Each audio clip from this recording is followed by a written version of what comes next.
Thank you for listening to the Solanos Stories, a companion to the Smithsonian's traveling exhibit, Crossroads, Change in Rural America, presented in downtown Trinidad, Colorado. Solanos Stories salutes the farmers, ranchers, cowboys, and cattlemen who helped shape the Southwest, and their trusty hats.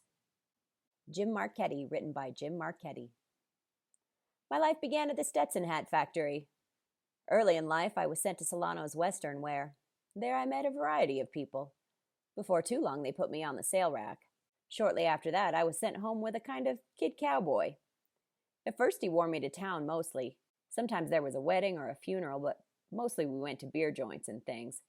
Sometimes there would be a dance. The old kid liked to drink beer, and sometimes when he had a belly full of beer, he would get to roaring like hell. Sounded like he was calling dinosaur or something. Sometimes he would be down on the ground looking for dinosaur tracks, I guess. Pretty soon it began to get fall, and he started wearing me to work. This was a lot harder on me. I was stuck up there in the cold and wind and had to prune the trees and block the rain, snow, sun, and hail.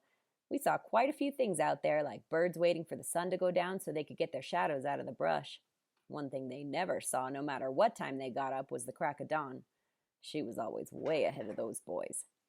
Sometimes I would get blown off or knocked off and was liable to get run over. Sometimes he would land on me, too. He sure was fat for not being a very good cook. After a while, all this abuse began to tell on me, and he tended to leave me home more, just using me when he lost his other one messing with them damn dinosaurs or something.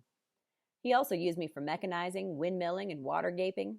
He was not very good at these things, and sometimes he tended to take it out on me. Then one day we went back to Solanos, and when he left, I stayed there. I get a lot more respect here, and the weather is a lot better. It sure gets windy when 2 or 3 of them punchers meet up, though. Sure seems a lot more western than it did when I was there. They hardly ever get thrown or miss a loop. The girls are a lot better looking than I remember, too.